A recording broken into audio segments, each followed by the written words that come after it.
Si vous aimez le contenu que je partage et souhaitez soutenir ma chaîne, n'oubliez pas de mettre un like sur cette vidéo. Cela m'aide énormément. Article de fait, n'oubliez pas de vous abonner et d'activer la cloche de notification pour ne rien rater de mes prochaines vidéos. Merci pour votre soutien et à très bientôt. La mort de Jésus sur la croix est un événement central dans le christianisme, et il est abordé dans les Écritures de différentes manières. Accomplissement des prophéties. La mort de Jésus a été prophétisée dans l'Ancien Testament. Par exemple, dans Ésaïe 53, il est dit que le Messie serait blessé pour nos transgressions et est brisé pour nos iniquités. Jésus a accompli ses prophéties en se sacrifiant pour l'humanité. Rédemption des péchés. Selon la Bible, tous les êtres humains sont pécheurs, Romains 3h23. La mort de Jésus sur la croix est considérée comme un sacrifice expiatoire pour les péchés de l'humanité. Dans Jean 1h29, Jean-Baptiste appelle Jésus l'agneau de Dieu, qui ôte le péché du monde. Amour de Dieu. La mort de Jésus sur la croix est aussi la plus grande démonstration de l'amour de Dieu pour l'humanité. Jean 3h16 déclare « Car Dieu a tant aimé le monde qu'il a donné son Fils unique, afin que quiconque croit en lui ne périsse pas, mais ait la vie éternelle. » La croix représente l'amour sacrificiel de Dieu. Satisfaction de la justice de Dieu. La Bible enseigne que le péché a des conséquences et que la justice de Dieu exige un châtiment pour le péché. En mourant sur la croix, Jésus a satisfait la justice de Dieu en prenant sur lui le châtiment que nous méritions. Isaïe 53, 5. Établissement d'une nouvelle alliance. La mort de Jésus a inauguré une nouvelle alliance entre Dieu et l'humanité. Dans Luc 22h20, Jésus dit « Cette coupe est la nouvelle alliance en mon sang, qui est répandue pour vous. » Cela signifie que par sa mort, Jésus a ouvert la voie à une relation renouvelée avec Dieu. Victoire sur la mort et le péché. La mort de Jésus ne doit pas être vue comme une fin, mais comme une victoire. Dans 1 Corinthiens 15, 55-57, il est dit que Jésus a vaincu la mort et le péché, offrant ainsi l'espoir d'une résurrection à tous ceux qui croient en lui. Modèle de souffrance et de sacrifice. Jésus a également souffert pour montrer l'exemple de la soumission à la volonté de Dieu. Dans Philippiens 2h08, il est dit qu'il s'est humilié en devenant obéissant jusqu'à la mort, même la mort sur la croix. Cela nous enseigne l'importance de la souffrance et du sacrifice dans notre propre vie. Invitation à la foi. La croix est un appel à tous à mettre leur foi en Jésus. Dans Romains 10h9, il est écrit que « Et si tu confesses de ta bouche le Seigneur Jésus est, que tu crois dans ton cœur que Dieu l'a ressuscité des morts, tu seras sauvé. » La mort de Jésus est le fondement de cette foi. Réconciliation avec Dieu. La mort de Jésus a permis la réconciliation entre Dieu et l'humanité. Dans 2 Corinthiens 5, 18-19, il est dit que Dieu a réconcilié le monde avec lui-même par Jésus-Christ et que nous sommes appelés à proclamer cette réconciliation. Promesse de la vie éternelle. Enfin, la mort de Jésus sur la croix est le moyen par lequel nous avons accès à la vie éternelle. Jean 11, 25-26 déclare que Jésus est la résurrection et la vie, et que quiconque croit en lui vivra, même s'il meurt. Accomplissement des prophéties. La mort de Jésus est souvent vue comme l'accomplissement de nombreuses prophéties de l'Ancien Testament. Les Écritures hébraïques avaient prédit la venue d'un Messie qui souffrirait pour le bien de l'humanité. Par exemple, Psaume 22. Ce psaume décrit la souffrance d'un juste, et ces versets sont souvent référencés dans le contexte de la crucifixion. Par exemple, « Et mon Dieu, pourquoi m'as-tu abandonné ?» Ésaïe 53. Ce chapitre décrit le serviteur souffrant qui porte nos maladies et nos douleurs, et il est clairement interprété comme une préfiguration de la crucifixion de Jésus. Ces prophéties montrent que la mort de Jésus n'était pas un accident, mais un plan divin prévu depuis le début. Rédemption des péchés. L'idée que Jésus est mort pour nos péchés est au cœur de la théologie chrétienne. Dans Romains 5h8, il est dit « Mais Dieu prouve son amour envers nous, en ce que, lorsque nous étions encore des pécheurs, Christ est mort pour nous. » Cela souligne que le sacrifice de Jésus n'était pas seulement pour une élite, mais pour tous ceux qui croient. Hébreux 9h22. J'ai presque tout, selon la loi, est purifié avec du sang, et sans effusion de sang il n'y a pas de pardon.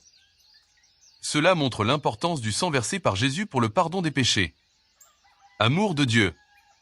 L'amour de Dieu est une thématique récurrente dans la Bible, et la mort de Jésus en est l'illustration ultime. Jean 3h16 est souvent cité pour montrer cet amour. Car Dieu a tant aimé le monde qu'il a donné son Fils unique. Ce passage montre que la motivation derrière la crucifixion était l'amour inconditionnel de Dieu pour l'humanité.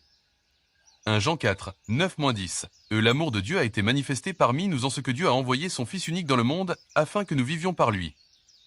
Et cet amour consiste non pas en ce que nous avons aimé Dieu, mais en ce qu'il nous a aimés et a envoyé son Fils comme victime expiatoire pour nos péchés. Satisfaction de la justice de Dieu. La justice de Dieu nécessite que le péché soit puni. La mort de Jésus est vue comme une satisfaction de cette justice. Dans Romains 3, 25-26, il est dit que Jésus a été désigné par Dieu comme un moyen d'expiation par son sang à cause de la foi en lui. Ésaïe 53, 6, « Et nous étions tous errants comme des brebis, chacun suivait son propre chemin, et l'Éternel a fait tomber sur lui l'iniquité de nous tous. » Cela montre que Jésus a porté le poids de nos péchés. Établissement d'une nouvelle alliance. Avec la mort de Jésus, une nouvelle alliance a été établie.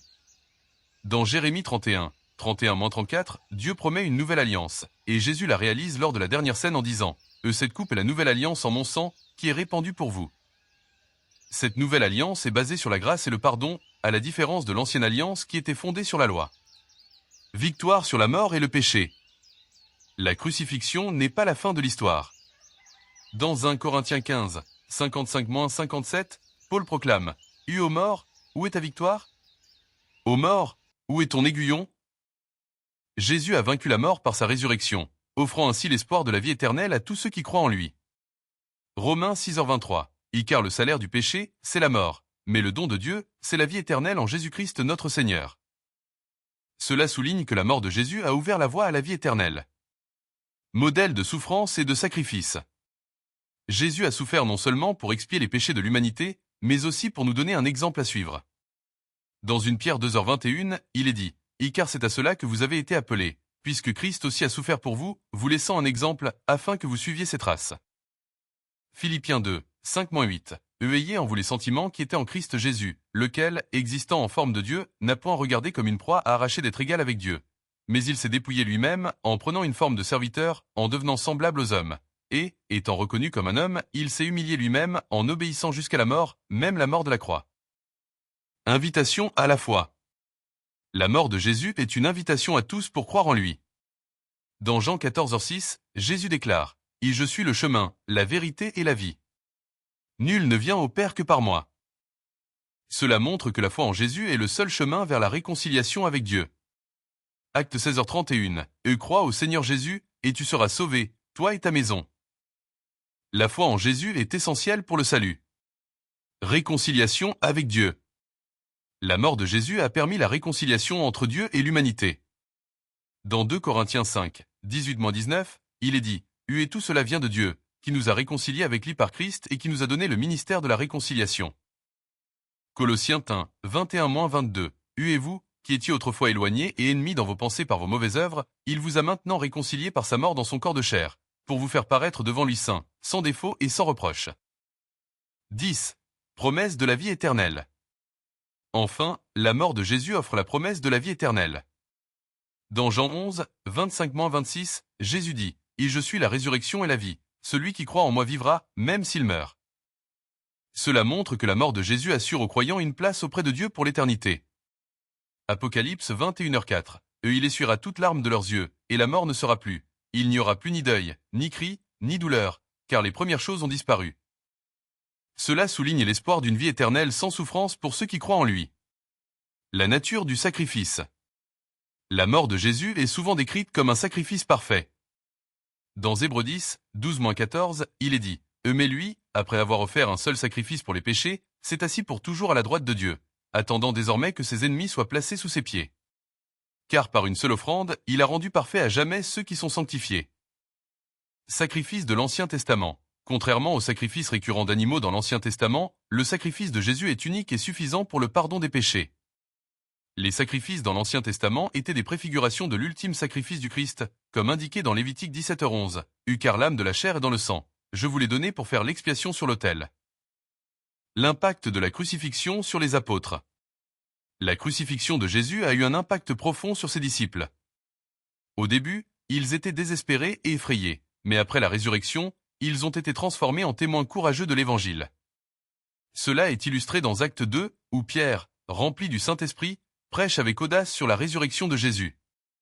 Transformation des disciples. La résurrection a donné aux disciples l'assurance que la mort n'a pas le dernier mot. Ils ont été prêts à souffrir et à mourir pour leur foi, prouvant la puissance de la résurrection et l'impact de la croix sur leur vie. La croix comme symbole de la foi chrétienne. La croix est devenue le symbole par excellence du christianisme. Elle représente non seulement le sacrifice de Jésus, mais aussi l'espoir de la rédemption. Dans 1 Corinthiens 1h18, il est dit, « Car la parole de la croix est une folie pour ceux qui périssent, mais pour nous qui sommes sauvés, elle est la puissance de Dieu. » La croix dans la culture chrétienne. La croix est omniprésente dans l'art chrétien, les églises et même dans les bijoux. Elle est un rappel constant du sacrifice de Jésus et de l'amour de Dieu pour l'humanité. L'appel à la disciple. La mort de Jésus sur la croix est également un appel à tous ceux qui le suivent. Dans Matthieu 16h24, Jésus dit, « Si quelqu'un veut venir après moi, qu'il renonce à lui-même, qu'il prenne sa croix et me suive. » Cela signifie que le disciple est appelé à vivre une vie de sacrifice et à suivre l'exemple de Jésus. Vivre par la croix. Être disciple de Jésus implique souvent de faire face à des défis et des souffrances. Dans Romains 8h17, il est dit que nous sommes enfants de Dieu, et si enfants, héritiers, héritiers de Dieu et cohéritiers de Christ, si toutefois nous souffrons avec lui, afin d'être aussi glorifiés avec lui. Le ministère de réconciliation.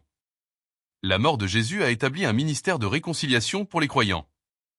Dans 2 Corinthiens 5, 18-19, il est écrit, « Et tout cela vient de Dieu, qui nous a réconciliés avec lui par Christ et qui nous a donné le ministère de la réconciliation. » Appel à la réconciliation. Les chrétiens sont appelés à être des ambassadeurs de Christ, en partageant le message de réconciliation avec le monde. Cela inclut le pardon, la compréhension et l'amour envers les autres, reflétant ainsi l'amour de Dieu. La croix et la souffrance humaine. La croix aborde également la question de la souffrance humaine.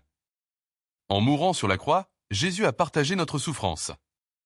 Dans Hébreux 4h15, il est dit, « Car nous n'avons pas un souverain sacrificateur qui ne puisse compatir à nos faiblesses, mais un qui a été tenté en toutes choses comme nous, sans commettre de péché. » Consolation dans la souffrance.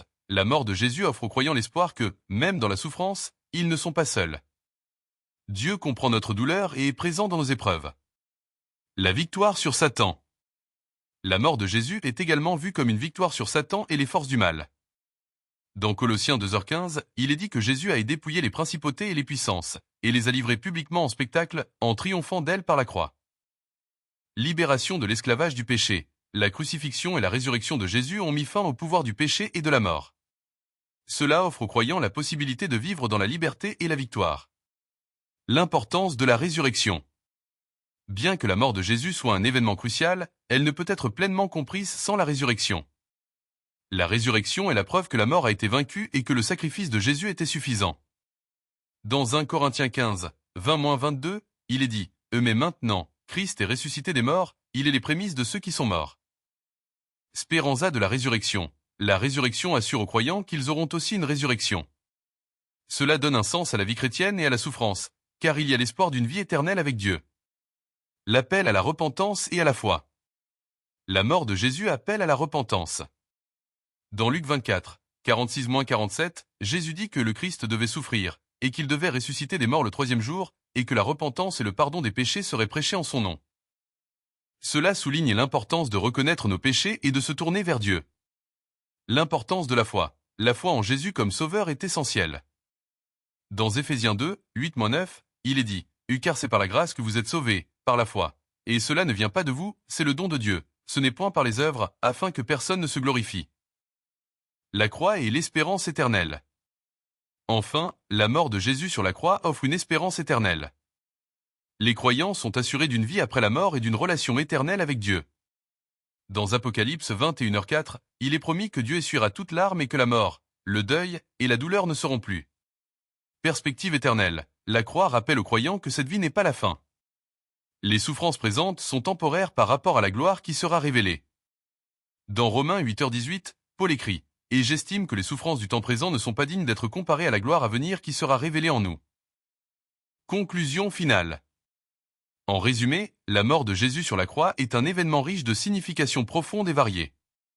Elle touche à des thèmes tels que la rédemption, l'amour de Dieu, la justice, la souffrance, la victoire sur le péché et l'espérance de la résurrection. Chaque aspect de cet événement révèle la profondeur de l'engagement de Dieu envers l'humanité et son désir de rétablir une relation avec elle. La croix est à la fois une invitation et un défi pour chaque croyant. Elle appelle à la foi, à la repentance et à un engagement à suivre le Christ. En contemplant la croix, les chrétiens sont encouragés à vivre une vie qui reflète l'amour sacrificiel de Jésus et à partager cette bonne nouvelle avec le monde. La mort de Jésus est le fondement de la foi chrétienne, et c'est à travers cet acte ultime d'amour que les croyants trouvent leur identité, leur espérance et leur mission. Que chaque chrétien puisse vivre dans la lumière de la croix, en célébrant le sacrifice de Jésus et en proclamant la victoire qu'il a remportée sur la mort et le péché.